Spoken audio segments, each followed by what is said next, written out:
Pernah tak anda terfikir macam mana sebuah negara macam Malaysia boleh ada suaranya sendiri di pentas dunia yang besar ni? Baiklah, hari ini jom kita selami sama-sama strategi Malaysia dalam mengemudi lautan hubungan antarabangsa yang penuh cabaran.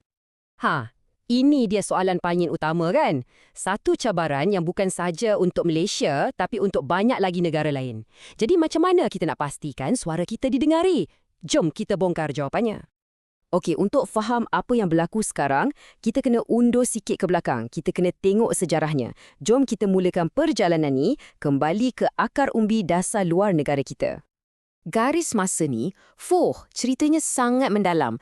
Cuba bayangkan, dari sebuah kesultanan yang jadi pusat perdagangan dunia, tiba-tiba jatuh jadi tanah jajahan yang suaranya langsung tak didengari dan akhirnya lahir semula sebagai sebuah negara merdeka, bebas untuk tentukan hala tuju sendiri. Satu perjalanan yang luar biasa. Jadi lepas merdeka, apa rancangannya? Macam mana Malaysia nak berdepan dengan dunia luar? Apa dia punya blueprint atau plan tindakan? Nah, ini dia intipatinya. Jangan fikir dasar luar ni sekadar pasal senyum dan berjabat tangannya. Ia sebenarnya lebih daripada tu. Ia macam perisai untuk melindungi negara dan pada masa yang sama, ia macam megafon untuk pastikan satu dunia dengar pendirian kita. Inilah kenapa di sebalik setiap langkah yang Malaysia ambil, daripada mempertahankan kemerdekaan sampailah ke melindungi kepentingan ekonomi kita. Semua ni ada matlamat yang jelas. Ia umpama kompas yang sentiasa pastikan kita berada di landasan yang betul. Cuba bayangkan macam kita nak masak sesuatu, mesti ada resepinya kan? Macam itulah dasar luar kita. Ada 4 bahan utama. Ikatan sejarah sebagai asas, keperluan negara sebagai bahan utama, kepimpinan pula yang tentukan cara masakan, dan persekitaran luar tu macam api yang kita kena sentiasa kawal dan sesuaikan. Okey, yang ni satu langkah yang sangat-sangat bijak. Dulu, masa Perang Dingin, kita lebih menyebelahi blok barat. Tapi bermula tahun 70-an, Malaysia tukar strategi. Kita pilih untuk jadi tidak berpihak. Maksudnya apa? Maksudnya, kita neutral, kita tak terikat dengan sesiapa pun. Ini bagi kita kebebasan untuk berkawan dengan semua orang dan yang paling penting, sentiasa utamakan kepentingan negara kita dulu.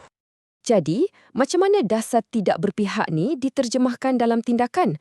Jawapannya bermula dengan jiran-jiran kita. Ya, ASEAN. Bagi Malaysia, ASEAN ni bukan sekadar sebuah organisasi rentawa tau. Ia ibarat jantung dasar luar negara kita. Dalam ASEAN, Malaysia ni bukan jenis yang duduk diam je. Kita selalunya jadi penggerak. Tengok sajalah idea Zofan, satu langkah berani untuk jadikan Asia Tenggara zon aman, bebas dari campur tangan kuasa besar. Dari isu keamanan sampailah ke ekonomi dan pendidikan, Malaysia sentiasa di hadapan. Pastikan ASEAN ni benar-benar bagi manfaat pada rantau ni. Okey, dari rantau kita, sekarang jom kita tengok dengan lebih luas lagi. Macam mana pula Malaysia bawa pengaruhnya ke peringkat global? Nah, kuncinya adalah melalui penglibatan aktif dalam badan-badan antarabangsa yang utama. 4. Nampak macam nombor biasa je kan? Tapi impaknya sangat besar. Dipilih sebanyak 4 kali untuk jadi ahli dalam badan paling berkuasa di PBB. Ini menunjukkan betapa besarnya kepercayaan dan pengiktirafan dunia terhadap Malaysia. Dan dasar luar ni bukan hanya pasal perjanjian atas kertas, ia juga pasal individu. Contohnya, Tan Sri Abu Samah, beliau adalah rakyat Malaysia pertama yang dilantik jadi komander tertinggi pasukan pengaman PBB. Ini satu bukti hidup yang dunia iktiraf komitmen dan keberanian kita dalam menjaga keamanan global. Cuba kita lihat betapa pelbagainya peranan Malaysia. Dekat PBB, kita dikenali sebagai penjaga keamanan. Dalam NAM, kita jadi juara bagi negara-negara berkecuali. Dekat OIC pula, kita antara peneraju. Sampaikan Tunku Abdul Rahman jadi setiausaha agung yang pertama. Setiap platform ni peranannya berbeza, tapi matlamatnya tetap sama. Dan jangan kita lupakan Commonwealth. Walaupun ia lahir dari sejarah penjajahan, Malaysia pandai memanfaatkannya. Kita guna platform ni untuk dapat kelebihan perdagangan, bantuan teknikal dan yang lebih penting, kita gunakannya untuk bersuara lantang menentang ketidakadilan global, terutamanya dasar apartheid di Afrika Selatan dulu. Baiklah, selepas kita lihat semua ni, apa kesimpulan yang boleh kita buat? Apa sebenarnya intipati dasar luar Malaysia yang menjadikannya terus relevan sampai sekarang? Jadi inilah kuncinya, keseimbangan. Dasar luar Malaysia ni tak kaku. Ia dinamik, ia fleksibel, sentiasa berubah ikut keadaan dunia. Tapi pada masa yang sama, ia tetap berpaksikan prinsip yang kukuh.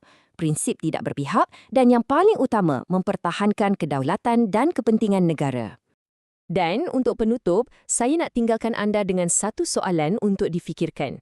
Dengan cabaran-cabaran baru macam perubahan iklim, keselamatan siber dan ketegangan antara kuasa-kuasa besar, bagaimanakah pendekatan pragmatik Malaysia ni akan terus berevolusi untuk masa depan? Fikir-fikirkan.